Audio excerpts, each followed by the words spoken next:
Good afternoon students. So మనకి model papers ఏవైతే government నుంచి రిలీజ్ చేసిన మూడు మోడల్ పేపర్స్ నుంచి ప్రీ ఫైనల్ 1-2లో మీకు చాలా క్వశ్చన్స్, చాలా గ్రామర్ పార్ట్ రిపీట్ అయింది.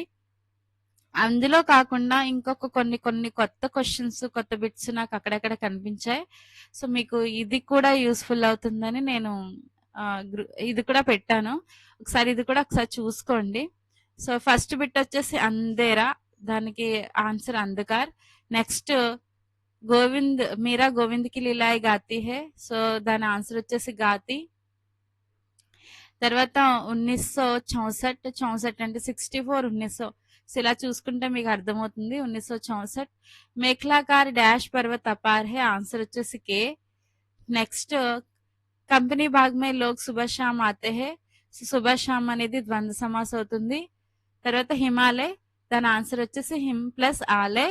నెక్స్ట్ చోటే బాయికి ఉమ్ర 9 సాల్కి థీ, సో ఉమ్ర అంటే దీనికి పర్యాయవాచి శబ్ద అడిగాడు ఆయు.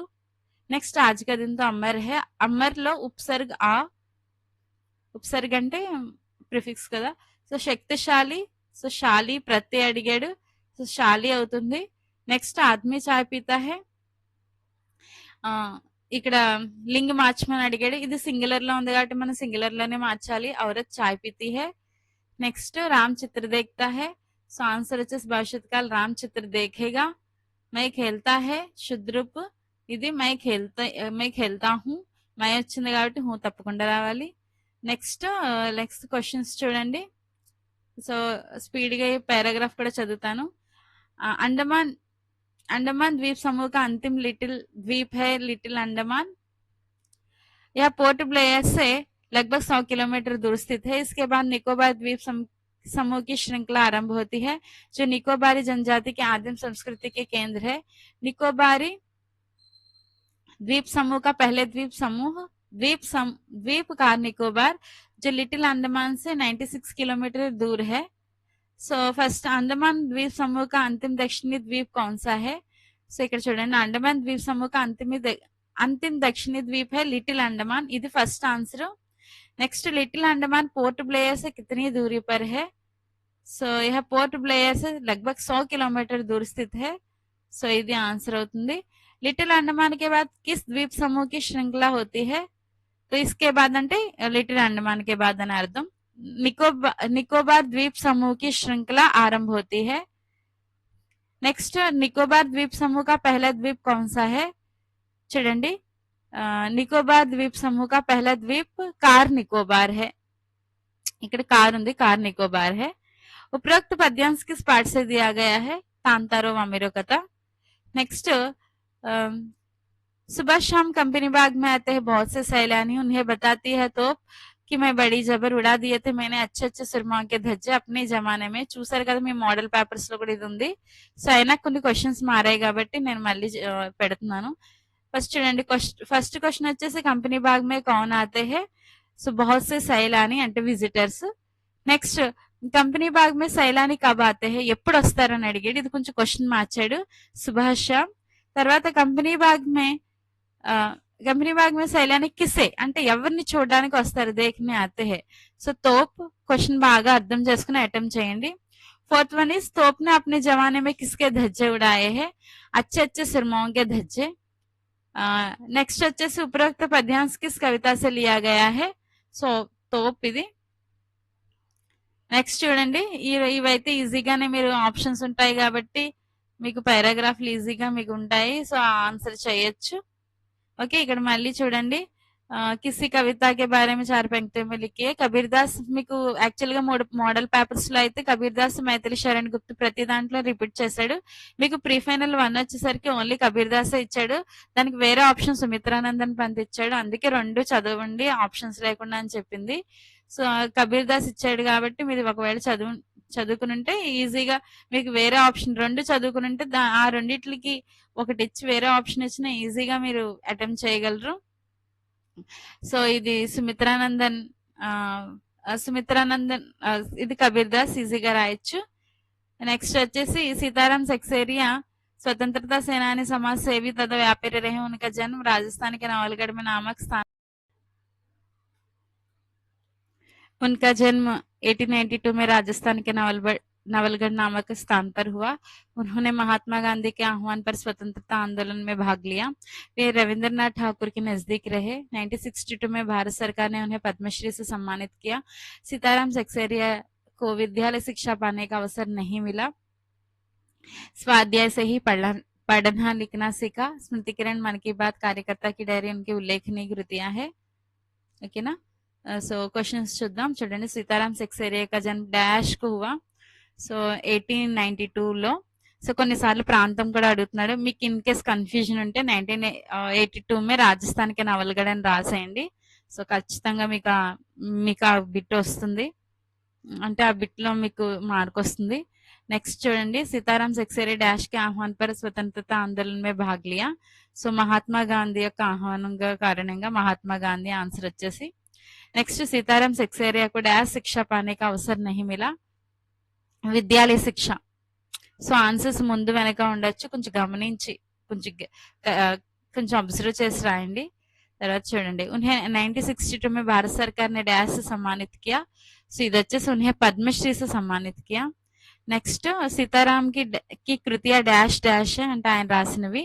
మన్ కీ బాత్, కార్యకర్తకి డైరీ. మీరు స్మృతి కిరణ్ కూడా రాయొచ్చు, బట్ 2 ఇచ్చాడు కాబట్టి 2 సరిపోతాయి. నెక్స్ట్ చూడండి, ఐసే బాణి బోలియే. నెక్స్ట్, ये पर्वत प्रदेश में ప్రకృతి के कौन कौन से परिवर्तन आते हैं, कविता के आधार पर स्पष्ट कीजिए. యాక్చువల్ గా ఇది సారాంశంలో ఇస్తాడు ఇది, బట్ కొన్ని చాయిస్లు కూడా ఉన్నాయి కదా, అవి రాస్తారు. మీరు ఒకవేళ ఇన్ కేసు సారాంశాని కోసం చదువుంటే అందులో ఏమేమి చేంజ్ వస్తాయో ఇది మనం 4 మార్క్ క్వశ్చన్స్ లా రాయొచ్చు. నెక్స్ట్, కర్చలే హంఫిదా గీత్ కి పృష్ఠభూమి క్యా హై. సో కొన్ని క్వశ్చన్స్ అందులో లేనివి కూడా కొన్ని రిపీట్ అయినాయి, చూసుకోండి. తర్వాత 26 जनवरी 1930 के दिन को अमर बनाने के लिए क्या क्या तैयारियां की गई. ఈ క్వశ్చన్ అయితే అస్తమాట రిపీట్ చేస్తున్నాడు. నెక్స్ట్, तांतारे की तलवार के बारे में लोगों का क्या मत था. సో ఈ క్వశ్చన్ కూడా ఇంపార్టెంటే. నెక్స్ట్, वजीर अली के अफसाने सुनकर कर्नल को रॉबिन हुड की क्यों याद आ जाती थी. ఇవన్నీ మోడల్ పేపర్ లో ఉన్నవే. हरिहर काका को मेहनत और अपने भाई एक श्रेणी के क्यों लगने लगे. ఇది కూడా మోడల్ పేపర్ లో ఉంది. पीटी साहब की शबाश फौजी के तमंगों से क्यों लगती थी, స్పష్ट कीजिए. సో మీకు 8 క్వశ్చన్స్ కదా, 8 క్వశ్చన్స్ లో 6 క్వశ్చన్స్ మీరు తప్పకుండా అటెంప్ట్ చేయాలి. సో స్కిప్ చేయకుండా ఉండండి.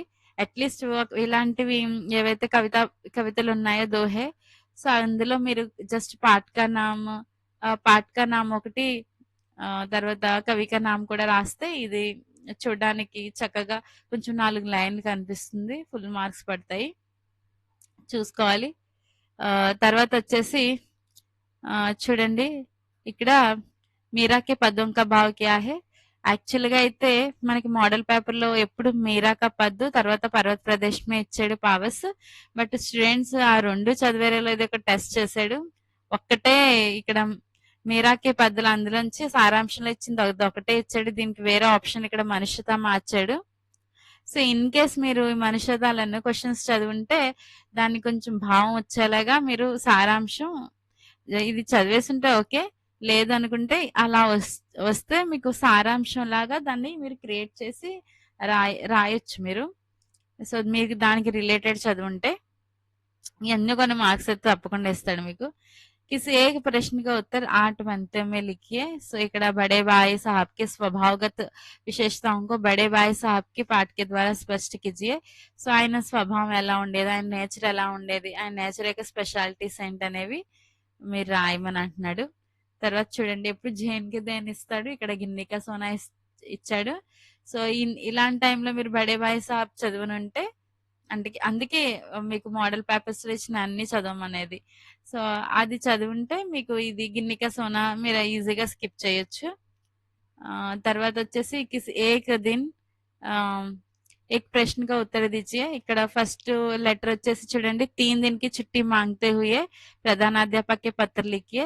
3 दिन की छुट्टी मांगते అంటే చాయిస్ మీకు వదిలేసాడు. అది మీరు బుకార్ కన్నా రాయొచ్చు, షాదీ కన్నా రాయొచ్చు, బట్ 3 రోజులు మీకు లీవ్ కావాలని ప్రధానాధ్యాపక రాయాలి. తర్వాత దానికి ऑप्शंस వేరే किसी ऐतिहासिक स्थान पर वर्णन स्थान का वर्णन करते हुए मित्र के नाम पत्र लिखे అన్నాడు. సో ఐతిహాసిక్ అంటే చారిత్రాత్మక, మీరు హైదరాబాద్ నుంచి కూడా రాయొచ్చు వర్ణిస్తూ.